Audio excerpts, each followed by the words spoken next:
winners. One is On Capital Dev, the Mounteer of Richard Burton. 2 Arctic Challenge, Oliver Greenall. 3 is Arctic Times, William O'Sullivan. 4 Beachcomber Bay is JT Keeling. 5 Cape Stormer, Marcus Gorman. 6 is Cassia Green, David Greenway. 7 Quarter Dawn, Tom Weston. 8 is Champagne native Alan Cash. 9 Cabrices or Cobracies, Jamie Snowden. 10 is Coole Abbey, Tom Oates. 11 Donnybrook, Ben Woodhouse. 12 is Absolo de la Rance, Paul Morris. 13 Gatsby is Harry Fowler. 14 Greco, Claire McMahon. 15 is Guignol de Cochet, Mark Walford. 16 Gun and Roses, Daryl Jacobs. 17 Hot Plunge is James Owen. 18 Katarino, Sam Weddy Cohen. And 19 is left to himself, Brian Hassett. 20 Mazzaleo, Adrian Wintle. 21 Montifault is Coleman Sweeney. 22 Never Compromise, Derek O'Connor. 23 is No Retreat, William Hill. Number 24 Promer Lead, James O'Farrell. 25 Red Guard, Tom Messenger. 26 Red Rampage is Philip Kinsella. 27 Satchmo, Gavin Ragg. 28 is Star Jack, Pauline Robson. 29 Tremont, Tom Greenall. And 30 Venotry is Andrew Glastonbury. They're the 30 runners for the John Smiths Foxhunters Chase. Let's hope so. They're coming in now, and the starter this time is going to let them go. And right there in the centre, Montifault and Tremolta, the first 2 away, and Never Compromise is up there as well. There's a couple of fallers. Promelee is gone, and also Greco. No, it's not Greco. Greco is still standing. The other one is Beachcomber Bay. So 2 down at the first as they go over the second. And they all get over that one safely. Right there in the centre, Tremolta's there with On Couple Dove, and also there is Cassia Green. Just behind them, Montifault and Hot Plunge over on the far side. Never Compromise just in behind them as they head now to the chair. Montifault leads them over with On Couple Dove. The leaders all jump it safely, and the only faller is Arctic Times back in the field, who's near the rear. As they come to the water, Star Jack takes it up now on the near side from Montifault and On Couple Dove. Just behind them is Cassia Green as they all got over that one. Hot Plunge is going through on the inside. Cobra Caesar's right up there as well on the inside. Tremolta's next. Then Gatsby, and further back in the field then is Cape Stormer. Then out deeper on the track is Champagne Native, followed by Never Compromise and Red Guard Katarino. They're followed then out wider by Red Rampage. Well back then is Coole Abbey in the early stages from Mazzaleo. Then Satchmo, and well out the back is Donnybrook, in company with No Retreat, Gun and Roses in the second half of the field as they cross the Melling Road, and we join Ian Bartlett. So heading down to fence number 5, Star Jack with Cassia Green and Couple Dove on the outside. In behind those, Hot Plunge, and we've lost one. Red Rampage is a fall, and he's brought down Guignol de Cochet at the back of the field. And Epsilon de Rance was hampered as they come down to fence number 6 now. Star Jack, Cobracies, and Couple Dove on the outside from Hot Plunge. Then Never Compromise and Red Guards on the inside of them as they head down to this open ditch.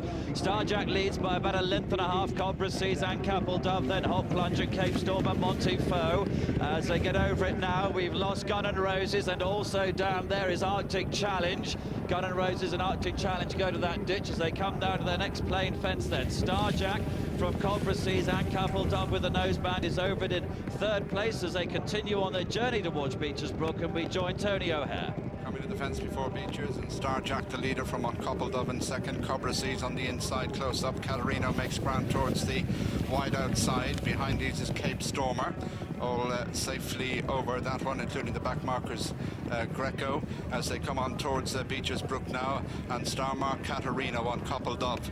They're the leading 3, followed towards the inside by Cobracies. Star Jack over in front from Katarino in 2nd, and all safely over Beechers as they go on towards the Foynaven fence. Katarino leads from Star Jack in 2nd. In 3rd place On Couple Dove, and just behind these in 4th is Cassia Green. They're being followed towards the inside by Cobracies, and Coole Abbey making ground ahead of Montifault, and then comes Champagne Native, and behind these is Venotry.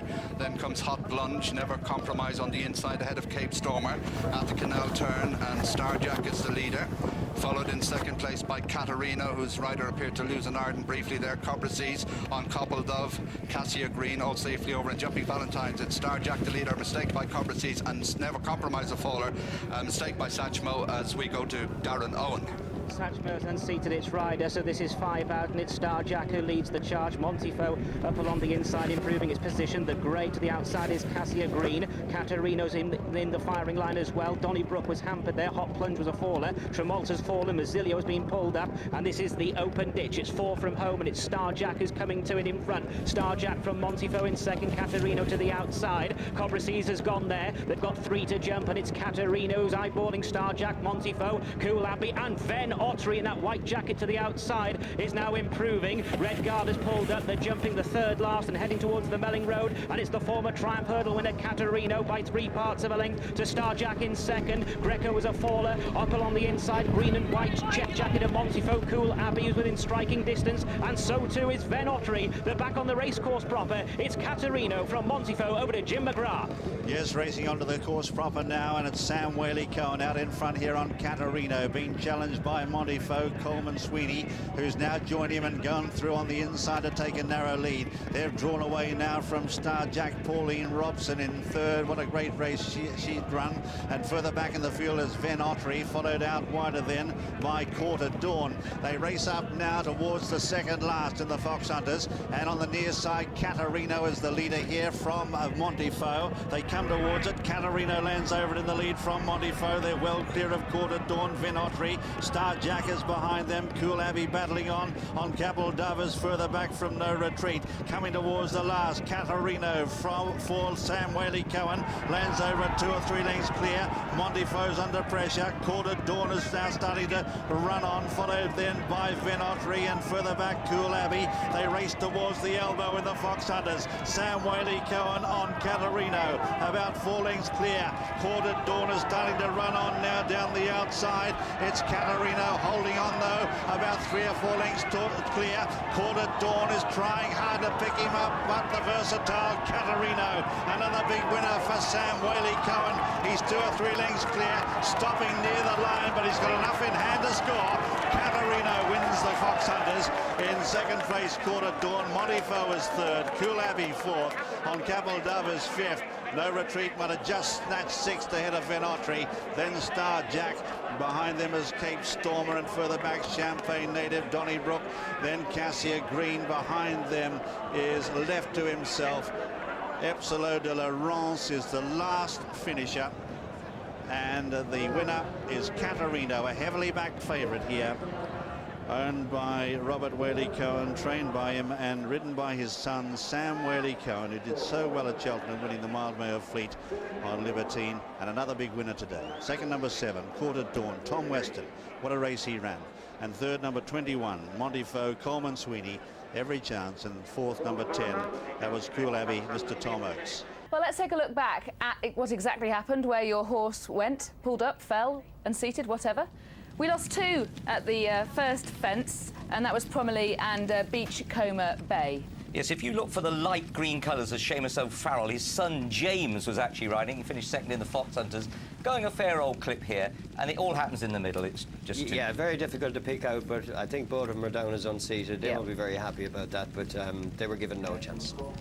Well, they're clear at the second. They all do very, very well here. Oh, terrible to be wiped out at the first fence, but nicely here, and they're steadying themselves up and can see the chair ahead of them, where Arctic Times goes. But this means that of the 4 Irish runners, 3 have gone at the first 3 fences. Yeah, you'll see Arctic Times, we get a different shot once they've jumped this, but they're actually just spreading out a little bit. Katarino bang in the middle behind the leaders and never compromising the white colours. He's down the inside. He ran a super race. He fell later in the race, but now they're just approaching the chair, and you'll see Arctic Times way out last. Well fancied by some people, but you can see him. Here he comes. Stands, I'd say, a mile away from the fence and doesn't get there. No, as Stu was saying beforehand, you want to get in as close to that board without actually treading on it, don't you? It looks like he suffered some problem earlier because his cheek pieces are already hanging down by the bottom of it. You sort of see them swinging, as whether that's just... Let's see what... Oh, you don't get away with that. Now, that wasn't unseated, Norman. That certainly wasn't unseated. The horse just stood off too far, but as Lydia well spotted, something must have happened at the first. I'd say probably got hampered.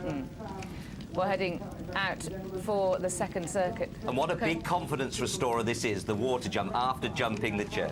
Yeah, it is the smallest jump on the track, and they're able to sort of settle themselves down. But as Richard was saying, Norman, if you're out the back, if you've been shuffled back, you've been hampered or something's happened, it's quite heartbreaking to be going out to the second circuit knowing that almost your race is finished.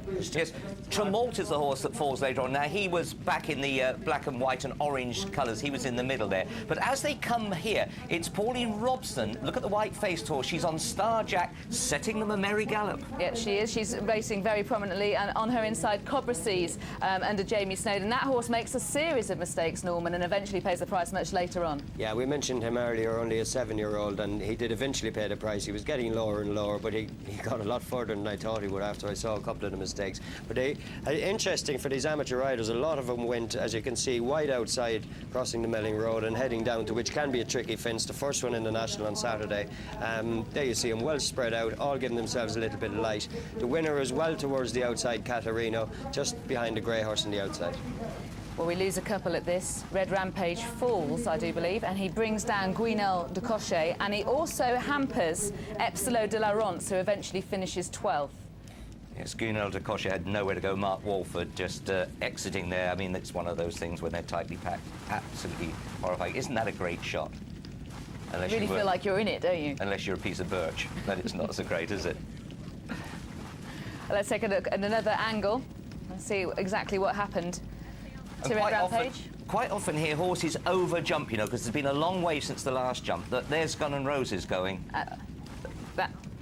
That's Red Rampage going. Sorry. That's yeah. and it's exactly what you said, just over jumping, wasn't it? And coming down and catapulting Philip Kinsella out of the saddle. Okay. Sensible pace here, though, didn't you think? It was pretty much they didn't go mad, did they? And we didn't lose any at this fence. And as you say before, Star Jack and Pauline Robson, they're leading them along. Cobra Seas makes another mistake there, and his race is littered with errors. Certainly is. When this shot changes, you'll see going right down the inner is Derek O'Connor on Never Compromise. He went the shortest way round in the white colours. Just jumping there. Yeah, absolutely gave him a super ride. He travelled super. You'll see Katarino now, the winner, just behind the grey horse, beginning to make his move before they get to Beechers. Take a look at Cobra Seas, though. I think he jumps the fence at about third. You see a really good recovery. There it is from Jamie Snowden. Looks like he's going to be unseated, manages to right himself and maintain the partnership. But we do lead some at the back. Last year's third, Gun and Roses, goes, and also Arctic Challenge also goes. It's Arctic Challenge ridden by Oliver Green also. One of the Greenalls out, and the other one goes a little later on. This is fence 8, and again, it's a pretty clean fence. A couple of mistakes, but I think Uncoupled Dove makes a mistake. We think that maybe Gatsby unseats at that fence. We're not sure about that. Yeah, but Harry Fowler riding that one. Harry, very, very experienced rider. But they're now starting to spread out, Norman. The pace has just quickened a little here. Yeah, and the one before Beechers, people need to get a little bit of light. Big drop at the far side, and as most people know, the drop is a little bit less towards the outside, left as we watch it, and you'll begin to see the runners just go from the inside out. Never Compromise went the shortest way. He's back 5th or 6th in the white colours, and he's still a long way off the rail. But Star Jack absolutely pinged it. Pauline Robson gave him a super ride. But the best jump was from Katarino, and that's put him right up in the firing line. On the outside, he's now disputing it, and from here on in, it's history. And at the back, there's a mistake. One horse down in his nose. Just maybe from this angle, we can see which one it was. It's either Coole, Abbey, or Donnybrook. Loses his back legs as well a bit. Look how the loose horses jump. Don't they jump well when they're loose? Jockeys get in the way, don't they? I tell you what, if a loose horse ever falls, that goes in their notebook quickly. Don't ride this in the future. But now it starts to turn quite quickly, doesn't it? The Foyne-Avon fence, the whole race is on the turn here for 2 fences. Yeah, and that's a good shot. They just put a false running rail, and it just stops people from getting really cut up on the inside. But just take a look, Venotry in the white colours coming into it for the first time. Andrew Grassenbury on this, just creeping through. And they're coming out off the rail to cut across. I think the amateurs have ridden this really well. Yeah, watch little Katarino here in front. Sam Welly-Cohn is waiting for another stride, and up he comes. And that's, you can just see him there. Horse swung left, and he nearly went straight on. Very, very lucky he didn't fall off. That's actually a great shot, because we didn't spot it. If you see him, he's just on this side, inside the grey horse. Watch the horse, very clever. Up he springs. He stood off too far. And keep your you're eyeing him, and watch this. Katarino decides I should be going left. It could have all been different, couldn't it? Very, very It could have been different. But still a lot of horses on their feet. Yes, certainly was. And you'll be relieved to know I finally managed to identify that horse. It was Donnybrook. He makes another mistake there. He's out the back. He eventually manages to finish 10th and plugs on. Well, we'll look for the white colours of Never Compromise. He goes, oh, Pauline Robson went for the... Look, there he is on the inside where he'd been all the way, Derek O'Connor. And Satchmo, Gavin Ragg, I think he departs. Yes, he's just said goodbye. Yeah, he finished 4th last year and unfortunately unseats at 13th this time around, Satchmo. Another mistake at that fence was from Cobra Seas, but Star Jack is still leading at this point. It certainly is, but just have a look how many horses are still here. Tremolt is just at the back there, Knuckles, and just falls over there. A lot of people's fancy just Montifault just creeping into it behind the grey horse with the green colours, and he's ran a cracking race. I think we also lost Hot Plunge at that fence, and Mazzilio also pulled up before it. There's the unseating of Cobra Seas. We mentioned the fact that he'd been making a lot of mistakes at that all the way through, and eventually he pays the price for it. We lost another one there as well, I think. Jamie Snowden, all just limping away, Jamie Snowden, but he'd had a hairy ride up to then. He'd done well to maintain the partnership that long, it has to be said. A little look over the shoulder. Oh, yeah. The last one that we lose is Red Guard, who pulled up just before that fence we last saw. And now it's down between them. There's 5 in it. Certainly. At Dawn's run a good race, you know, a horse that has... Yeah, he's actually not even in the picture. No. There he is, crossing the road now, quite a long way back. And both of these horses in front, Katarino and Montifault, once they come onto the racecourse proper, they really quicken up and they go 5 or 6 or 7 lengths clear of Star Jack by the time they get to the second last. But Venottery just behind in the white colours, absolutely cantering, and obviously doesn't see out to trip. But keep an eye out when we get another shot. Keep an eye out for Cod at Dawn. He's a long, long way off. Remarkable to see Venottery here. He's winning the Gold Cup, he's winning the Queen of the Champions Race, and now here he is in the Foxhunters. Yes, but you can see, as the shot changes, now you can see Tom Weston coming through and flying them. Absolutely, and into third. I don't think he'd have beat the winner. I think Katarino was just pulling up a little bit in front coming up the run-in, but he's ran a super race to stay going so well. Montifault didn't quite get home, you'd have to say. I thought from here on in it would be a real battle between the two, but old Katarino sticks his head out after this and really quickens up a little bit again. Yes, we hadn't mentioned Couple Dove at all, but this one, you know, completes in 5th place. But here, long running, we've seen the result change no end of times, haven't we? And it looked for a moment as if it may. It did, because Court at Dawn really was looming on the outside, but as Norman said, it was more about Katarino idling as well, which flattered her for a moment. Absolutely, and it's probably a good point of the Saturday that the ground is probably quite good, because Katarino's had his wind problems, and if it was soft, they're very testing, bang up at the pace all the way, and he's really kept going well to the line. But I'm sure Sam Whaley-Cohen was getting worried at this stage when he probably heard the crowd shouting and the other horse coming towards him. Can I just tell you, the winner, when this one at Did Martin, I had the favourite in the race, my daughter, and they had me in for not trying with it. Well, it's pretty obvious now. The horse wasn't good were you enough. trying? Oh, of course we were. My daughter Tara trained in American Connection. So there we are. There is